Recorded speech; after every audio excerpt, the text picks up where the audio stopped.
So, he said lifelong learner, which kind of resonated. I have an Olympic USA Volleyball rubber ducky for the person who can tell me what ancora imparo means and who said it and how old that person was. Anybody? All right, well, you have to read my blog. It's called Ancora Imparo. It means always learning in Latin. And that was said by Michelangelo when he was 87 years old. So I'm kind of thinking if, at 87, a pretty good painter is still learning, maybe that's what we all should be doing. So time is what we use, want the most, but we use the worst, William Penn said.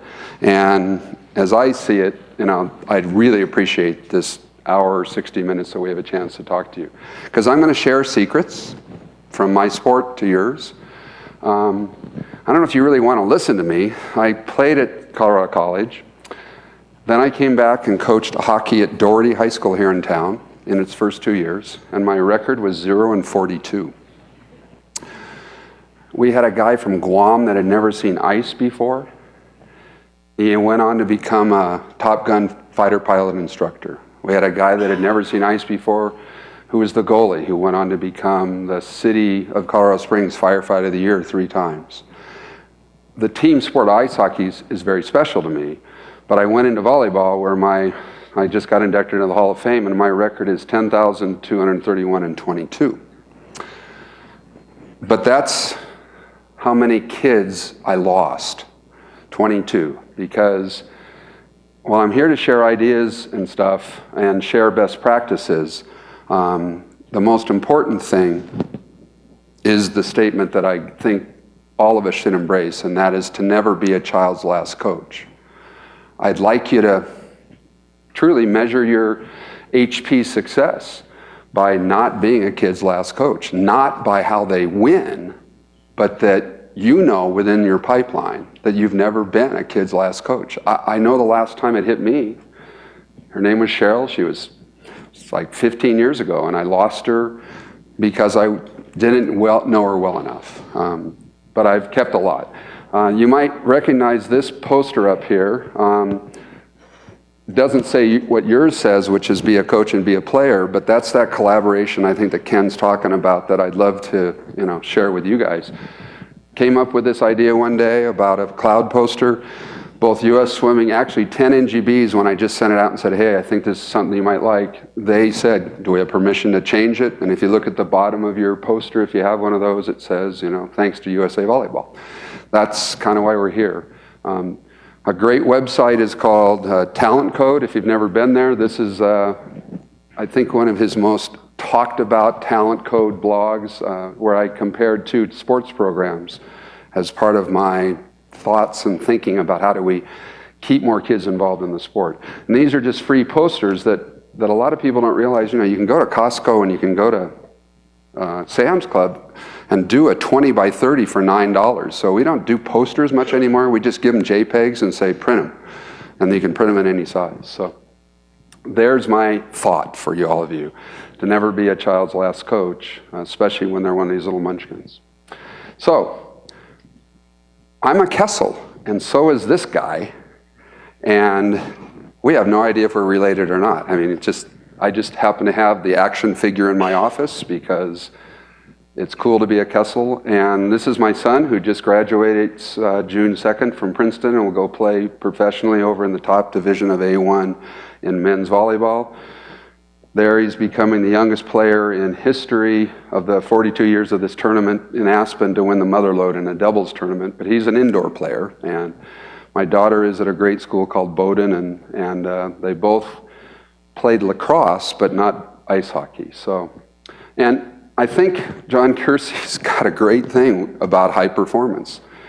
You can count all the seeds in an apple, but you can never count all the apples in the seeds. And that's kind of our role in this HP world that you do so well.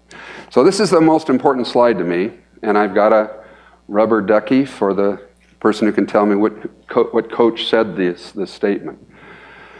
Without ambition, one starts nothing. Without work, one finishes nothing. The prize will not be sent to you, you have to win it. That grit, that growth mindset that we talk a lot about at the Olympic level It's really important. It's about hard work and not about anything else to get to the top. The second phrase I love a ton. The man who knows how will always have a job. The man who knows why will always be his boss.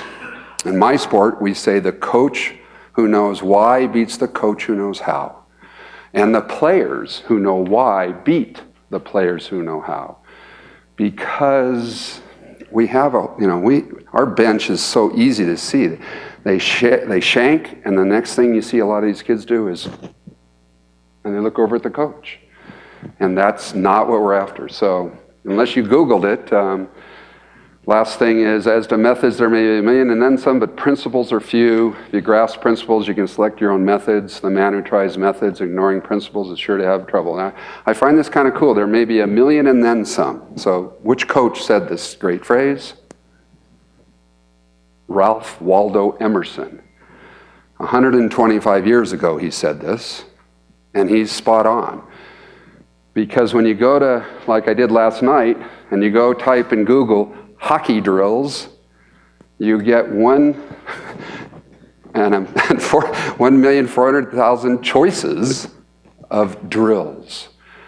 In my sport, you get 3,800,000. I can tell you that 3,700,000 of them are sucky. They're a waste of my time. They don't follow the principles of motor learning. They are methods not much unlike you see at 2 a.m. on the, any of the channels where you're being sold this juicer or this method that supposedly works. And so the principles of motor learning, I think hockey and volleyball and even swimming need to follow better than we have been. So we say we're dealing with facts and not opinions. This is from the famous place in Scotland where they created one of the first buildings for this term, because you don't want to have this building built on some opinions. It's got to be built on the facts and the structures and the physics and everything like that. So we need to do that too. Most importantly, if you haven't read a great book, it's called Faster, Higher, Stronger by the editor of Wired Magazine, Mark McCluskey. He's got a good website too. His book is the latest in the high performance pipeline of books. And again, this is your role, so I think it's probably one of the more valuable books you could tackle. Dan Coyle says on the back, things are no longer an athletic competition, they're a learning competition. And that's really why we're here. The changes that we're going to talk about it's not because they don't work, it's because they're inefficient. And they're learning that you do gain, while it may have been how I taught, and we tend to teach the way we were taught, especially in my sport, we now know things that are faster to learn. For example, the most well-remembered things are intrinsically learned. Probably the way Gretzky and a lot of the great kids learned on pond hockey, and a lot of the natives that kick our butts when they're in their 50s because they are so good. And I was talking to one of them who said, yeah, a lot of Americans, they're kind of like football players on skates, and they like to hit. We just skate faster and get around them. Well, the learning that you do in pond hockey, the learning that you do in cross ice, you saw in your own videos that it's 200 to 300% more reps and things that make you learn. And if you think you'll learn by watching, then you haven't had a son or a daughter drive a car yet. Because that son has watched me drive for 16 years and has no clue how to drive until he drives. He knows how to go, damn it, and a few other things, but he doesn't know how to drive.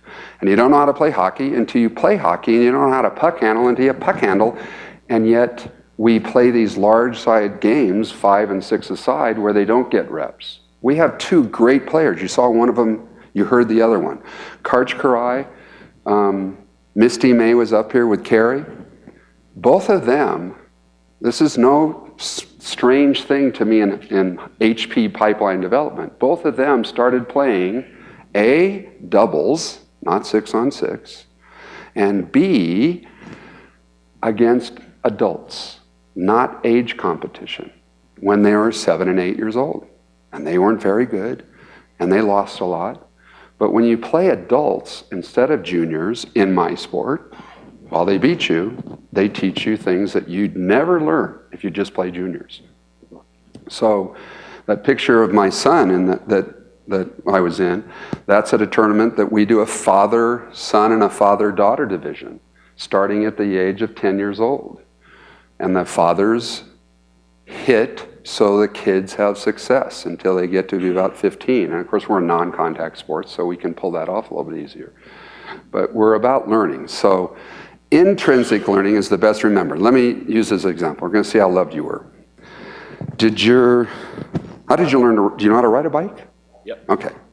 So did your parents hire a bike riding coach? No. No. How about a bike riding summer camp? You went to summer camp. No.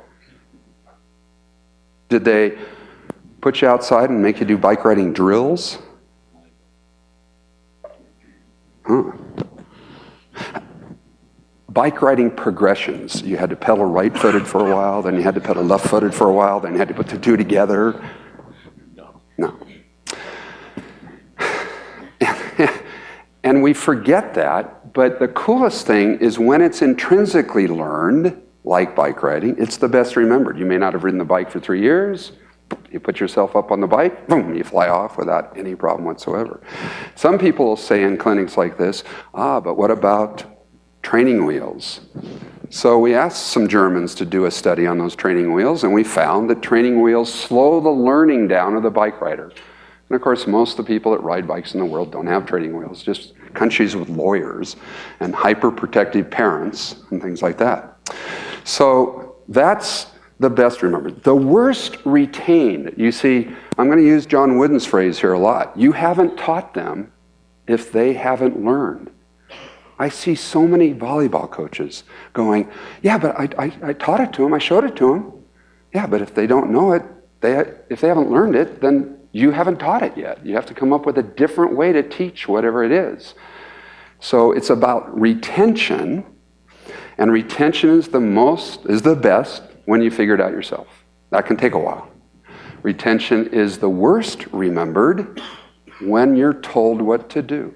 That's the worst remembered. That's the worst learned way. When a coach says, shoot it this way, or in my sport, put your right foot forward. That's the worst learned. Yet, I did it a lot as a young coach. I told them what to do because I'm the coach.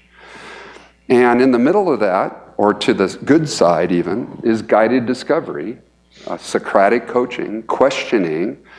It takes longer, but we must, as teachers, to get kids that don't look to the bench, we've got to get kids that are guided to figure out the answer themselves. Even though that takes longer, because it does. I can just say, hey, do this with your blade, or, blah. And instead I'm saying, do this, and guiding them to the answer. So if you talk to a resident in surgery, because I really like this book a lot too, because it's about performance of a motor skill. It just happens to be surgery, which is way more important than volleyball. Being able to have a good heart surgeon to fix me up is what I'd rather have than a good volleyball coach. And Gawande has some great books out, but this Notes on Improving Performance, he phrases something that Peter Vint first shared. We have not effectively used the abilities science has already given us. I mean, a lot of this motor skill stuff I'm talking about, some of it's 40 years old, and we still ignore it because of tradition. And sometimes I play the fiddler on the roof thing in a clinic when I have a lot of time. And when you see them, why do you fiddle on the roof? What's the answer? Tradition, da, da, da, da, da, da. And that's what happens in a lot of sports. So we've got to take the science of performance in surgery, and these residents, this is how they do it. See one, do one, teach one. Let me give you an example. I could show a video, we don't have time, but of 11-year-olds playing volleyball in Thailand that would beat any high school in Colorado Springs. And they're 11, and they're tiny. But their true ball control, not their back and forth doesn't matter for ball control, but their ability to play ball control developed when they're first and second and third and fourth graders. Who coached them after school? The answer is in the middle. The answer is the third one. The answer is the fifth and sixth graders. Not the coaches, not the adults. We all know that what you teach, you learn. So in my program, my 12s and 13s coach the 7 to 10-year-olds because they become better players by coaching. And I sit back and see if my knowledge is being transferred fairly well. So in Thailand, you watch this happen, and the first and second graders play doubles. And when they get to third grade, they play doubles and triples. And when they get to fourth and fifth grade, they start playing fours. And when they're good enough, they make the 6-on-6 team that represents the school in the school championships.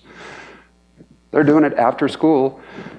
An hour practice, 45 or 30 minutes is the kids coaching the littler kids, and then the second 30 minutes is the big dad comes out, the coach, and coaches the fifth and sixth graders. So the residents say in surgery, I see one, then I do one, and then I teach one. Why is it so hard to change? The Amish play volleyball. New opinions are always suspected and usually opposed without any other reason because they're not always already common. And you guys are sort of the leading edge, the way Karch is our leading edge and Spara. So it's pretty important. And the difficulty lies not so much in developing new ideas, but as escaping from old ones. And there are some great ones, but there's some ones that I think you need to escape from. So I've got a rubber duck for somebody. Give me this answer. You heard about our men's program. There's 430,000 girls playing.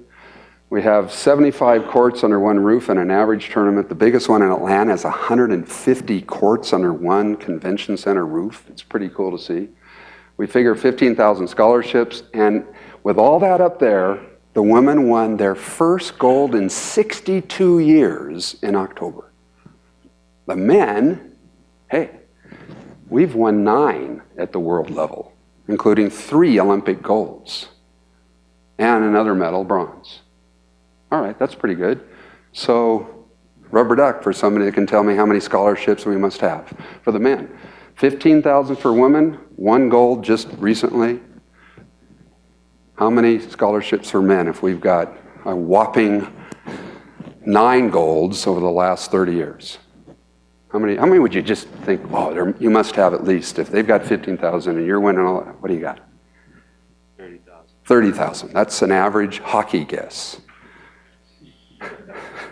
100, ladies and gentlemen, 121. And we have no pro league.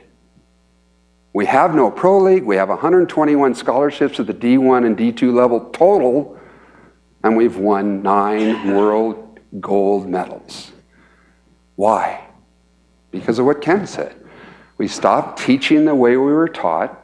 We started to apply the science of motor learning. How do you learn faster?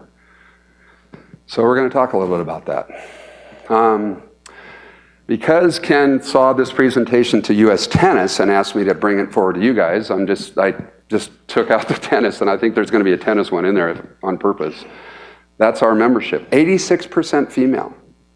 So you got to think about it. You guys get better athletes before we do.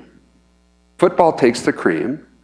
Then you get things like baseball and basketball, and we're like 14th ranked, well behind you guys, and yet we're still winning all these golds with all the few males that we play because of the way we train.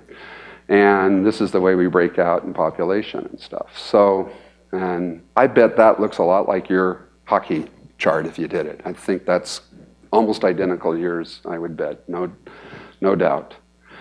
So your HP, and I'm big into LTAD, long-term athletic development, and it is decided the 2 most important things to carry, is, in my humble opinion, are A, to decide slowly, and I can give you tons of examples, and I'm sure you know in hockey some examples of people that were just sort of kept and then they finally blossomed.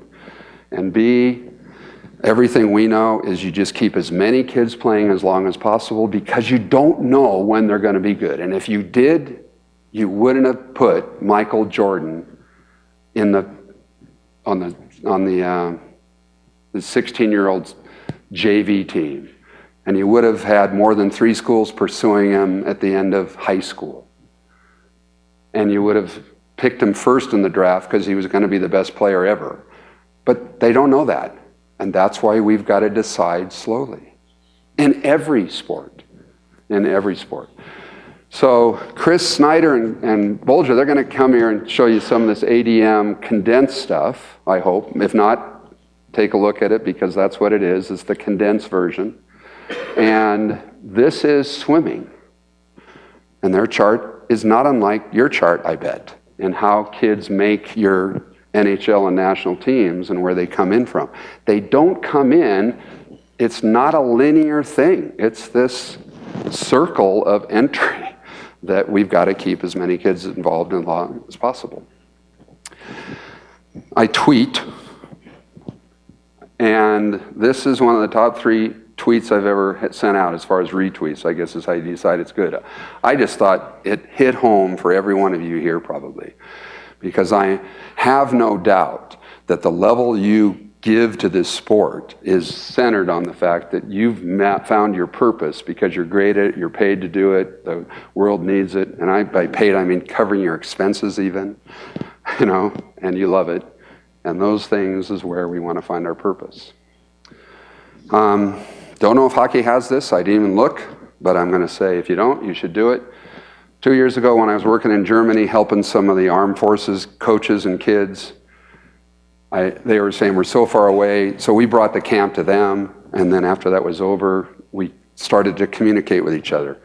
We're now at 8,000 members. That was about probably a month and a half ago at 7,300. It's a closed group, and the only thing about what you write here is that you follow these 3 principles. You say what you mean what you say, and you're never mean when you say it. And as an administrator, if they're mean, I just go, warning 1. And if they can't say it in a constructive, collaborative, nice way, we say goodbye, and we just send them away. And the knowledge and the discussions of hundreds of coaches working from all around the world using, in this case, Facebook as a platform. And we use this button, by the way. When you click here, you see all the videos, the blogs, the articles. That's where we go and store stuff. Plus, we've got a Google Drive. It's called Volleyball Coaches and Trainers. A very smart guy, D. Hawk, founder of Visa. Simple, clear purposes and principles give rise to complex and intelligent behaviors. Complex rules give rise to simple and stupid behaviors. So, in our sport, serve receiving is platform to target. And that's the principle that matters. If you're a disabled athlete, like the world para guys I work with, no legs, you can't say, put your right foot forward, Yeah, okay, that'll help me. It's got to be eyes to target, platform to target. That's what matters. And then everything else is sort of gravy that you start to develop. I'm challenging you. I don't know in hockey. I haven't given it any thought. This is just one of the top 5 articles that I've ever written in impacting my sport. Every skill we do in volleyball has a good, a perfect, and a bad mistake to it. And I'm going to, I don't know, maybe shoot on goal would be one. In this case, we've got a net, and you can hit into the net, and you can hit out of bounds. And they're both mistakes. Perfect is in. Killing the ball. But if you err into the net 1,000,000 times out of 1,000,000, it's never good. When you hit out long, it's good. A lot of times, because they call it in, they touch it even though it's going out. You touch the blockers as it flies out of bounds over the net. And a really important thing that might apply to hockey, when I see it out and I let it go out, I learn what out is. When I don't know what out is, I touch a lot of balls that are going out. So these dogs know good to bad. So now my tape says this on the top of my tape. Hell, and it has arrows pointing down. And then it says heaven, and it has arrows pointing up. And on Sunday, we have a very serious discussion about heaven and hell and how we're going to hit over the net all the time. Here's the problem. My sports traditions, maybe your daughter does the same thing if she plays volleyball, or son. We go over against the wall to develop wrist snap, and we go, and we have this sort of boom, repeated pattern over and over and over. We're learning hit into hell every single time, not how to hit into heaven. So we train differently and show the kids. And this is a volleyball drill that is one of the worst I've ever seen from a learning point of view, where they pass it back and forth. And you can see the intensity, and this is what we call irrelevant training. I know hockey has a ton of irrelevant training, that if I became the best at that, it has nothing to do with me being good at volleyball. But we call it puck control or ball control. When I only have ice for 90 minutes or 60 minutes, and I only have my net for 120 minutes, I have to be incredibly efficient and effective. All this other stuff, go do on your own. Not when I am with you, because we have to get on the good stuff. So, simplified, I really like simple. Motor learning pattern is to see it, do it, and talk about it internally and from somebody else. You know, the words have little meaning to a beginner, so we demonstrate a lot. And then they do it, and then they give intrinsic and extrinsic feedback. Summary feedback is a pretty important skill. This is John Kessel in the 70s, brand new coach. Crossed arms. Why am I coming up to you? Because you did it right or wrong, probably. Probably wrong, and I'm here to help. I'm the coach. Blah, blah, blah. We call this turning on your coaching radar. You know, you go, now the radar is on. I lock in on a target, and I coach. Blah, blah, blah. By then I see another error, and I coach, and I see another error, and I'm over here to help you. That's because most coaches don't know summary feedback, bandwidth feedback, all these other forms of feedback. When I leave you, what you say under your breath is this. Passed 10 in a row perfectly. Where is he? Nowhere. Dork one, and there he is. Me. Well, that's because they're going, you don't know summary feedback.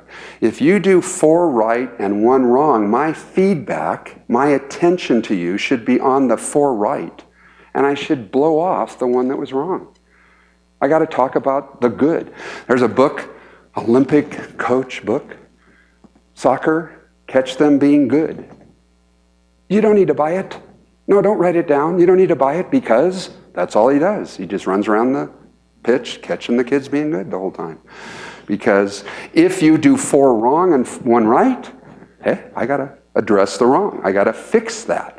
But once they get to the level of 4 or 5 right and 1 wrong, I'm not talking about the wrong. That's not what good teachers do. And I could talk for an hour just on how important specificity is, because it's incredibly important. You'll see a couple slides in here on that. We've already talked about this. So in this same building, about 5 years ago, a remarkable teacher, Dr. Richard Schmidt, his book, Motor Learning Performance, is now in its 5th edition. I don't think you're going to see a 6th because he's not feeling too good, but Dr. Schmidt sat here and listened to about 38 Olympic sports say, what about this? And I'd like to do this, and could we? And he'd listen and he'd go, well, it sounds like you're practicing for practice and not for performance. Because it was a drill, and it didn't have the flow of the game, and it didn't have the, I skate to where the puck's going to be stuff going on, and all that stuff that, when you guys look at your level, when you look at a play developing, I bet you know what's likely going to happen way before, like a chess master. You don't learn that in a drill. You've got to play to know flow. And he said that half a dozen times, if not a dozen times. That sounds like you're practicing for practice and not for performance. So a big deal about what we're doing.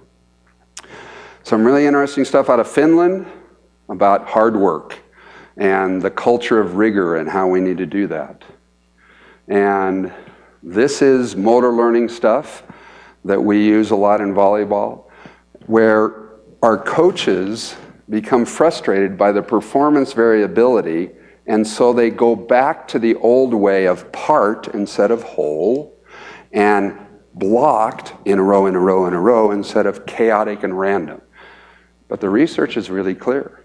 The best remembered is random. We call it train ugly in our gym. The national team, our practices look ugly, but they're flowing and they're problem solving, and the retention is superior than when we do blocked drills. It's not remembered nearly as well. So we don't do them anymore as much, or at least hardly at all. And here's a great sentence out of this one document. I can send it to anybody that wants. The evidence on this topic is clear. Drawing distinctions between training methods based on age or ability is a coaching practice that has no foundation in motor learning science or the application of principles. Kids like to play hockey.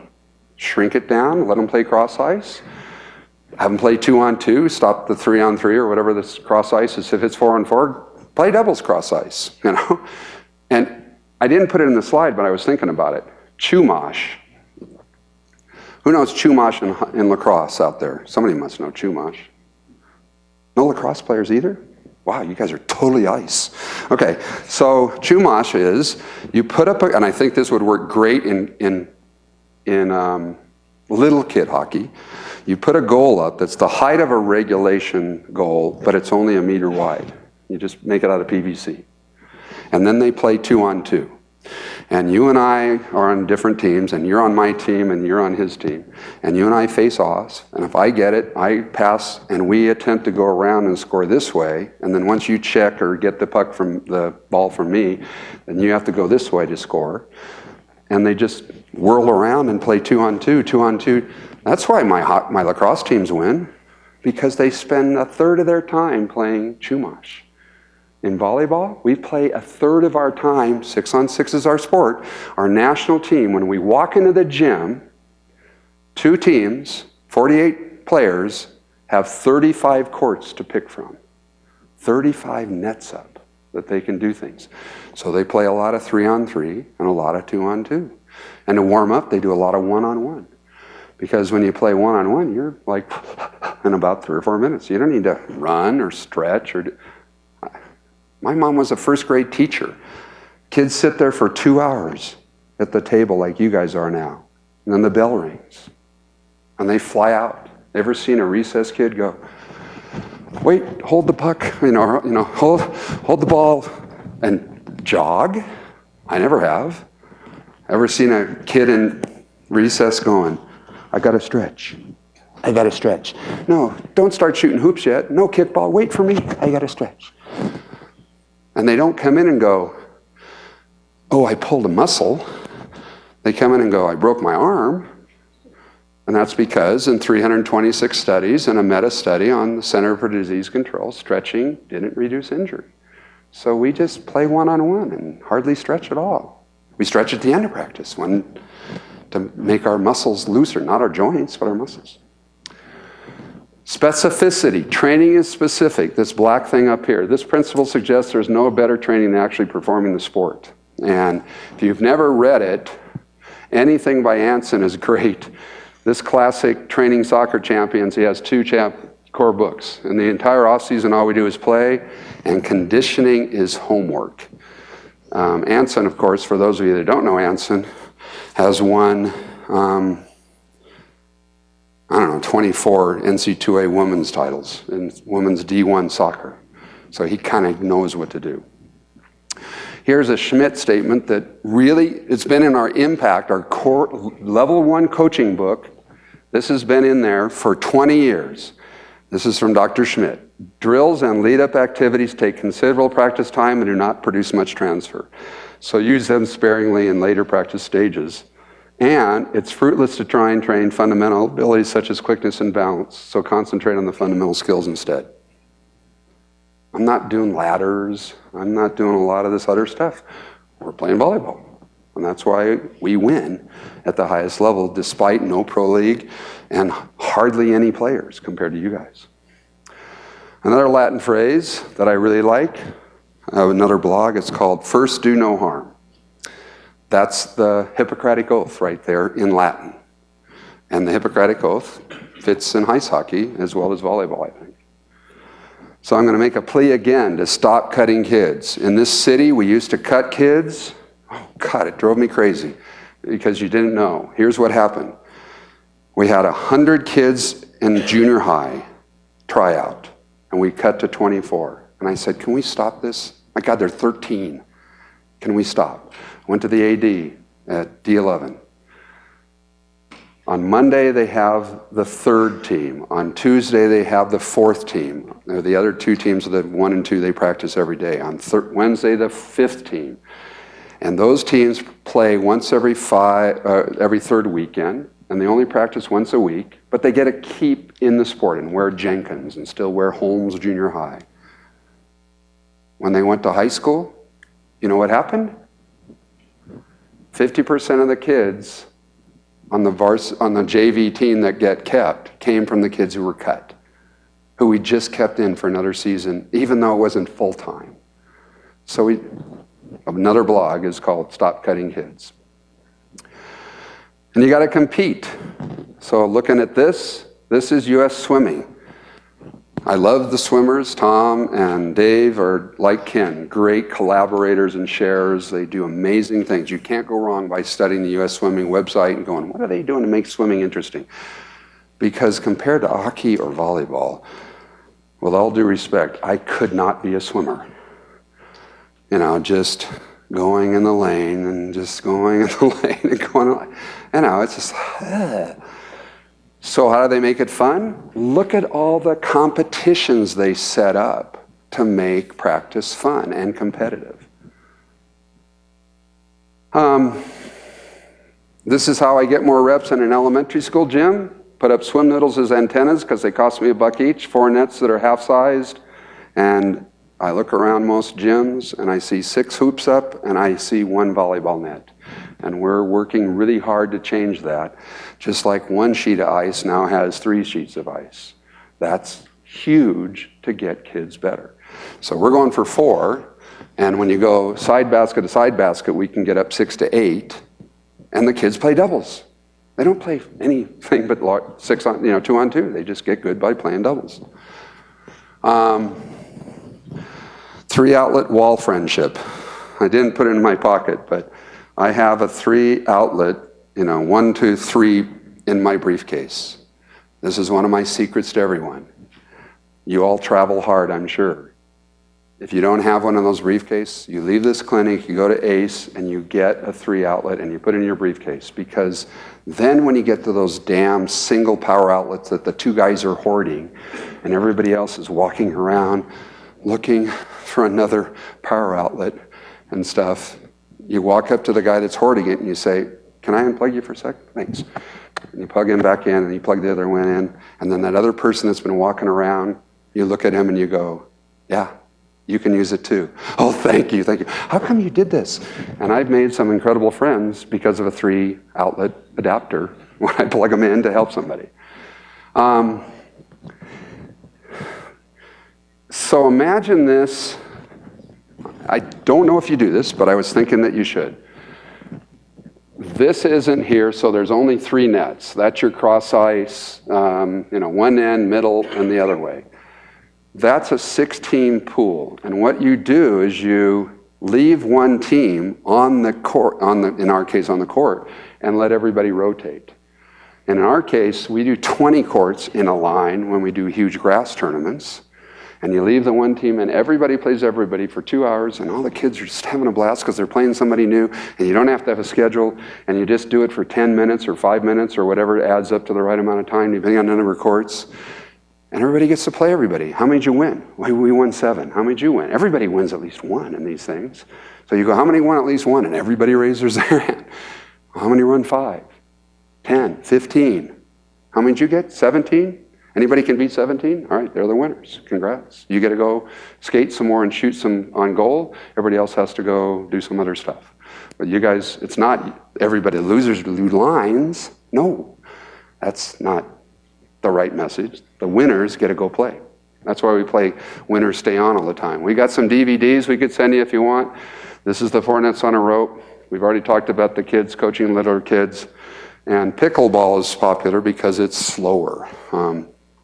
Some other thoughts. Never be a child's last coach again. As I said, again.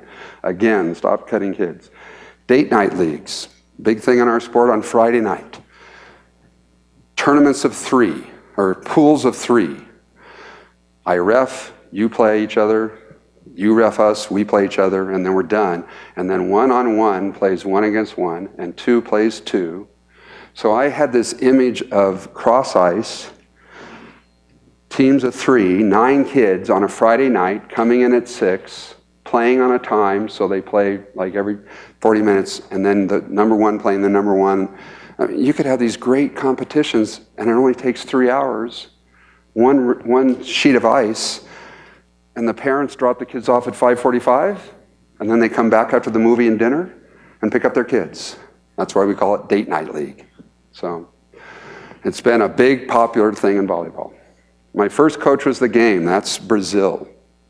That's our big competition. The Olympics you're about ready to see are going to be called the Volleyball Olympics. They are nutso about volleyball. But they say their first coach was the game. And we already talked about learning.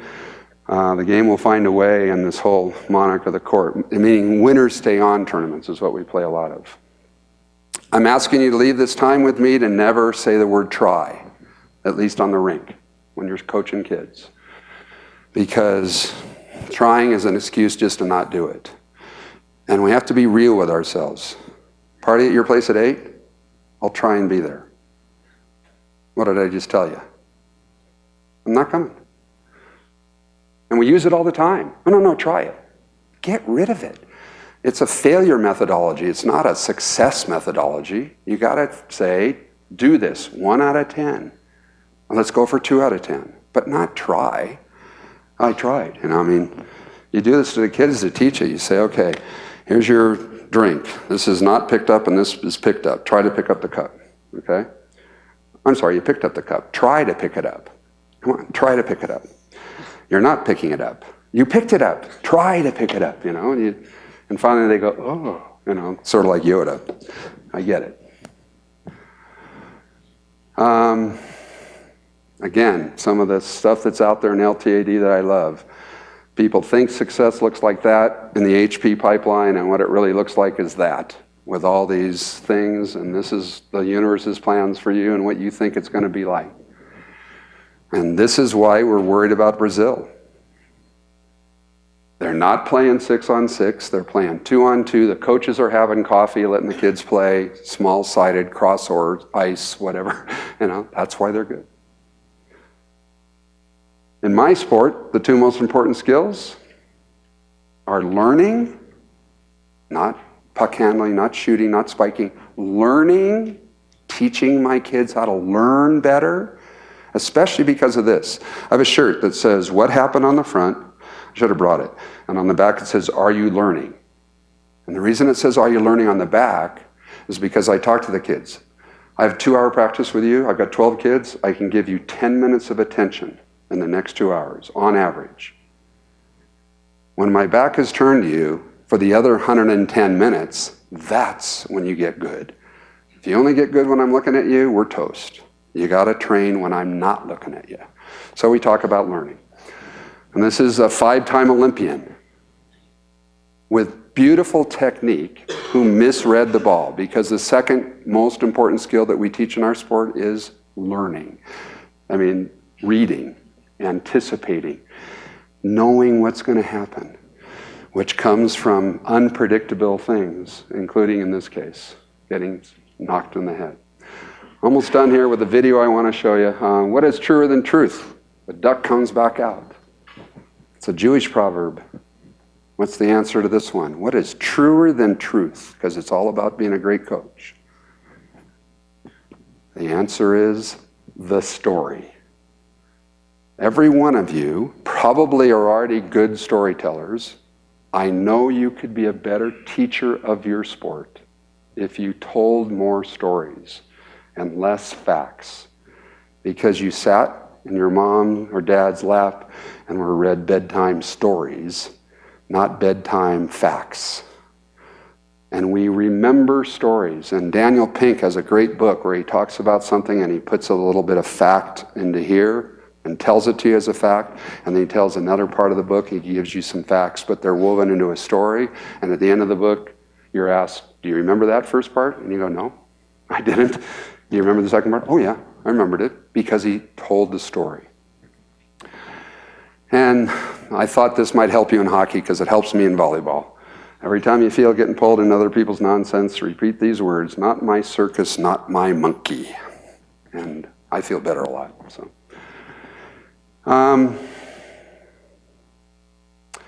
You know, I see this in hockey really, really well, but this is a Chinese proverb. Winning and losing are temporary, friendships last forever.